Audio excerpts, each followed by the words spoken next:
पंतप्रधान मोदींचे आभार मानतो असं मुख्यमंत्री देवेंद्र फडणवीस यांनी म्हटलंय। कसाबचं प्रशिक्षण जिथं झालं तो अड्डा उद्ध्वस्त केला गेलाय। यापुढे हल्ले सहन करणार नाही हे भारतानं दाखवून दिलंय। संपूर्ण जग सध्या भारतासोबत आहे आणि पाकचे पुरावे भारतानं संपूर्ण देशाला दिल्याचं आता मुख्यमंत्री फडणवीसांनी म्हटलंय। पीओके आणि पाकिस्तानमध्ये दहशतवाद्यांचे 9 अड्डे उद्ध्वस्त करण्याचं काम आमच्या सेनेने केलं।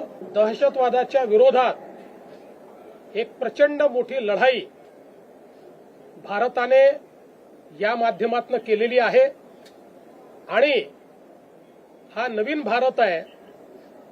हा अशा प्रकारचे हल्ले सहन करणार नाही हे पुन्हा एकदा भारताने दाखवून दिलंय आणि म्हणून मी भारतीय सैन्य दलाचं आणि भारताचे कणखर पंतप्रधान माननीय नरेंद्र मोदीजी यांचं मनापासून अभिनंदन करतो, त्यांचे आभार मानतो। लोकशाही मराठी ऐका, पहा, जागरूक रहा।